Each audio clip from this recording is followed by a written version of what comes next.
बिस्मिल्लाहिर्रहमानिर्रहीम। अस्सलाम वालेकुम प्यारे बच्चों, कैसे हैं? उम्मीद है खैरियत से होंगे। जानिए, सीखिए और अमल कीजिए। किरदार साजी नंबर 4। हम अरकान इस्लाम के बारे में जान रहे हैं और पांचवा और आखिरी रुकन जो है अरकान इस्लाम में वो हज है। माशाअल्लाह, हज एक मुबारक अमल है, पिछले गुनाहों की माफ़ी का ज़रिया है। हज का लफ्ज़ी मानी इरादा है। इस्तात हो तो ज़िंदगी में एक दफ़ा फ़र्ज़ है। 9 हिजरी को हज फ़र्ज़ हुआ। हज से मुराद मक्का मुकरमा में जाकर हज़रत इब्राहीम अलैहिस्सलाम की बनाई हुई मस्जिद खाना काबा के गिर्द चक्कर लगाने और मुख्तलिफ़ मुक़द्दस मकामात में हाजिर होकर कुछ अदाब और मखसूस अमाल करने का नाम हज है। हदीस शरीफ में है, जो शख्स खालिस अल्लाह ताला की रज़ा के लिए हज करे, ना किसी से झगड़ा करे और इस दौरान ना तो बेहुदा बातें करे और ना किसी से झगड़ा करे, तो वो इस तरह लौटता है जैसे उस दिन था जब उसकी माँ ने जन्म दिया था। हज के बारे में ये है बच्चों कि अल्लाह ताला ख़ुद आपको हज करने की तौफ़ीक देता है और आपको अपने घर में बुलाता है। इसलिए वो खुशकिस्मत लोग होते हैं जो हज करने के लिए जाते हैं। ज़िंदगी में बस एक दफ़ा फ़र्ज़ है, वो भी अगर आप साहिब इस्तात हैं, आपके पास इतने पैसे हैं कि आप हज के अखराजात बर्दाश्त कर सकते हैं, तो आपको हज कर लेना चाहिए। अगर आपके पास इतने पैसे भी हैं कि आप हज कर सकते हैं, आप इस्तात रखते हैं और आप हज नहीं करते, तो इसकी सज़ा है। अल्लाह मियाँ इससे नाराज़ होते हैं। वो कहते हैं कि इस्तात के बावजूद हज अदा न करने वालों के लिए सख्त वईद है। ठीक है, इरशाद नबी है, इरशाद नबी सल्लल्लाहु अलैहि वसल्लम है, जो शख्स इस्तात के बावजूद इस हालत में मर जाता है कि हज नहीं करता, तो अल्लाह ताला को भी परवाह नहीं कि वो यहूदी होकर मरता है या नसरानी, यानी अल्लाह मियाँ नाराज़ होते हैं। ठीक है, तो अल्लाह मियाँ जब अपने घर में बुलाते हैं किसी बंदे को, तो क्या होता है कि ज़रा वो अल्लाह ताला की रज़ा के लिए हज करता है ना, तो इस दौरान ना तो वो बेहुदा बातें करे, माशाअल्लाह इतने पाकीज़ा शहर में जाके, ना कोई किसी से झगड़ा करे, तो अल्लाह मियाँ उसकी ज़िंदगी के सब गुनाह माफ़ कर देते हैं। ठीक है, तो ऐसे जैसे वो पैदा हुआ था तो गुनाहों से पाक था, हज करने के बाद इंसान इस तरह गुनाहों से पाक हो जाता है। हज ज़िंदगी में एक बार फ़र्ज़ है। अल्लाह हाजी की दुआएं कबूल करता है। हज की कई इबादतों का मजमुआ है, उन्हें मनासिक हज कहा जाता है। मनासिक हज 8 ज़ुल्हिज से शुरू होकर 12 ज़ुल्हिज तक जारी रहते हैं।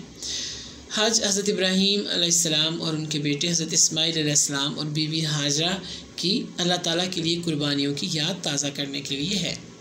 हज़रत इब्राहीम और हज़रत इस्माइल ने मिलकर खाना काबा बनाया, मक्का को अमन और सम्राट का शहर बनाने और अपनी औलाद से फरमाबरदार लोग पैदा होने की दुआ की। क्यों करते हैं हम हज? और भी इसके बहुत सी बातें अभी हम डिस्कस करेंगे।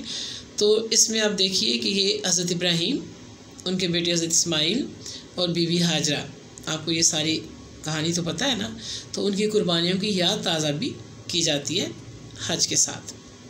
ठीक है, फिर हम देखें अल्लाह का घर देखते हैं। सारी ज़िंदगी मैं तो इस बात पे खुश होती रही कि हम नियत करते हैं तो उसमें हम खाना काबा का ज़िक्र करते हैं, और जब हम वहाँ पे हज करने के लिए जाते हैं माशाअल्लाह अल्हम्दुलिल्लाह, तो हम खाना काबा को अपनी आँखों से देखते हैं, तो वो जो एक खुशी है, एक रूहानी इंसान को सेटिस्फेक्शन मिलती है, उसका कोई नेमोल बदल नहीं है। तो अल्लाह मियाँ सबको खाना काबा दिखाए और हज कराए। हज़रत इब्राहीम की दुआ कबूल हुई। हर साल हर मुल्क से लाखों लोग हज करने के लिए आते हैं।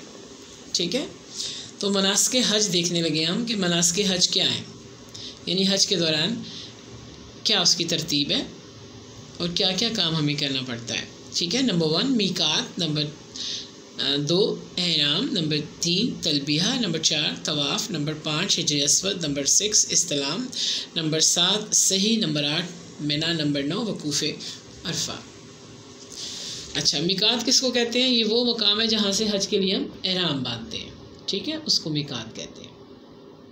एहराम क्या चीज़ होती है? 2 अनसिली चादरों को एहराम कहते हैं, ठीक है। मर्द लोग जो है ये बांधते हैं, ख़वातीन अपने ही जो नॉर्मली कपड़े पहनती हैं उस पर वो अबाया और स्कार्फ लेती हैं, हिजाब लेती हैं, तो वो उनका एहराम होता है। तलबिया, एहराम बांधने के बाद तलबिया पढ़ते हैं, लब्बैक अल्लाहुम्मा लब्बैक। तवाफ़, खाना काबा के गिर्द 7 चक्कर लगाने को तवाफ़ कहते हैं। हिजर अस्वद, बैतुल्लाह शरीफ के कोने में नस्ब, वो जन्नती पत्थर जहाँ से तवाफ़ का आगाज़ होता है। इस्लाम, हिजर अस्वद को बोसा देना। सही, सफ़ा और मरवा 2 पहाड़ों के दरमियान 7 चक्कर लगाना सही है। जिन लोगों ने हज किया वो तो जानते होंगे कि सफ़ा और मरवा को काट कर छोटे छोटे उनके जो टुकड़े हैं उनको सेव किया गया है और उन्हीं को कंसिडर किया गया है कि ये पहाड़ हैं। नॉर्मली उन पहाड़ों का वहाँ जो है नहीं है सिलसिला कि जैसे पहाड़ बड़ा होता है और ह्यूज एक उसका तरीक़ेकार होता है, वैसा नहीं है। सफ़ा और मरवा की कटिंग करके तो इनके दरमियान 7 चक्कर लगते हैं, उसे सही कहते हैं। मिना एक वसी मैदान है जहाँ हाजी क़याम करते हैं। वकूफ़ इरफ़ा, मैदान इरफ़ात में 9वीं ज़ुल्हिज को तमाम हाजियों का यहाँ क़याम करना वकूफ़ इरफ़ा कहलाता है। ये हज का रुकन अज़ीम है, यानी एक दिन वहाँ पे। नंबर 10 मुज़दलिफ़ा, नंबर 11 कुर्बानी, नंबर 12 हल्क, नंबर 13 जमरात। अब मुज़दलिफ़ा क्या होता है? मुज़दलिफ़ा से मुराद वो मैदान है जहाँ हाजी रफ़ात से वापसी पर रात भर क़याम करते हैं। और अब यकीन जानें कि इसमें कोई तख़सीस नहीं है, कोई रोड के किनारे सो रहा है, फुटपाथ पे, कोई थोड़ा गंद भी है तो उसको भी लोग इग्नोर कर रहे हैं। और जो पार्क हैं, बागीचे हैं, घास है, सख्त ज़मीन है, कहीं भी है, बस रात को वो खुले आसमान के नीचे उन्होंने वो रात गुजारनी होती है। मुज़दलिफ़ा उसे बोलते हैं, उस मैदान को कहते हैं।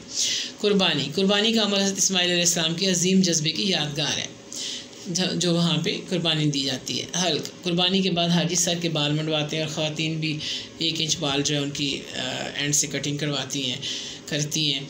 जमरात से मुराद मिना के मैदान में नस्ब अलामात हैं जिनको हाजी कंकरियाँ मारते हैं, जिन्हें शैतान को कंकरियाँ मारना भी कहते हैं।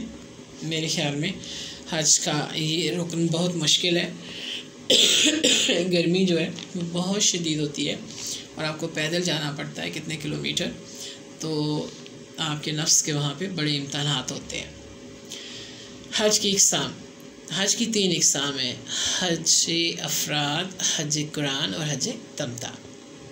अच्छा, सबसे बेहतर जो हम लोगों ने भी किया था हज तमता। मीन बेहतर कहने का ये कि आसानी के लिए। अब हज अफराद जो है हज की अदायगी के लिए एहराम बांधना और उम्रा ना करना, यानी आप हज करें लेकिन उम्रा ना करें। हज कुरान, पहले उम्रे का एहराम बांधना, यानी आप यहाँ से उम्रे का एहराम बांधें और फिर उसको खोलें और फिर उसके बाद हज का एहराम बांधना और करना। लेकिन हज तमता जो होता है वो एक ही साथ उम्रे और हज का एहराम बांधना और करना, ठीक है। तो इसमें ज़रा आसानी महसूस होती है इंसान को। हज की हकीकत, लोग अल्लाह की बंदगी का इकरार करते हैं, एक मरकज़ खाना काबा से वाबस्ता हों, सब जमा होकर अल्लाह की वहदानियत का इकरार करें, हर अदना वाला और रंग व नस्ल का फ़र्क मिटा दें, आलमी बरादरी का तस्वुर मिले, मोहब्बत और इत्तेहाद की अलामत बने, दुश्मनों के दिलों पर रोब और दबदबा तारी हो, कौमों के हालात से वाकफ़ियत हो, दीन की हकीकी रूह से वाकफ़ियत हो, बैनुल-अक़वामी तिजारत को फ़रोग़ मिले। वहाँ पे जब आप जाते हैं ना तो थोड़ी सी ये हैरत होती है जो मैंने महसूस की कि अफ्रीका के लोग और चाइना के लोग, मुस्लिम्स, तो वो फ़िज़िकली और शक्ल सूरत में आपसे बहुत मुख्तलिफ़ होते हैं, लेकिन वही इबादत कर रहे हैं, वही नमाज़ें पढ़ रहे हैं, उसी अल्लाह के सामने मौजूद हैं जिसके सामने आप हैं। तो इंसान इससे भी बड़ी आपको रूहानी सुकून मिलता है और बहुत से फ़वाइद हैं इसके, ठीक है। इसके अलावा अब देखें जबल रहमत या रहमत का पहाड़ मैदान इरफ़ात में है। कुछ मालूमात हैं, ठीक है। मैदान इरफ़ात मक्का मुकरमा के शहर के मशरिक़ में 15 किलोमीटर के फासले पर है। जन्नत से निकाले जाने के 200 साल बाद हज़रत आदम अलैहिस्सलाम और हव्वा अलैहिस्सलाम की मुलाकात हुई और तौबा कबूल हुई। 200 साल के बाद कहाँ पे? मैदान इरफ़ात में। 9 ज़िलहिज 10 हिजरी को कस्बा ऊँटनी पर बैठकर हज़रत मोहम्मद सल्लल्लाहु अलैहि वसल्लम ने खुतबा हिज्जतुल विदा दिया था। हिज्जतुल विदा के मौके पर हज़ूर सल्लल्लाहु अलैहि वसल्लम ने 100 ऊँट ज़िबा किए। मस्जिद निमरा मैदान इरफ़ात में है। 9 ज़िलहिज को इमाम हज का खुतबा पढ़ाता है। आजकल तो कुछ जो है जैसे आपके लिए खेमे लगाए जाते हैं और उनके अंदर ही बैठ के आप खुतबा सुनते हैं, और बाकी मैदान तो भरा होता है, उसमें तो तिल धरने को जगह होती ही नहीं। और नमाज ज़ोहर असर के 2-2 फ़र्ज़ कसर पड़े जाते हैं। बैतुल्लाह के चारों कोनों पर 4 अरकान हैं। कौन कौन से? हिजर अस्वद है एक साइड पे, रुकन हिजर अस्वद यानी स्याह पत्थर जो खाना काबा की दीवार में नस्ब है। दूसरा कोना जो है वो रुकन यमानी है, यमन की तरफ है। तीसरा रुकन शामी है, शाम की तरफ है।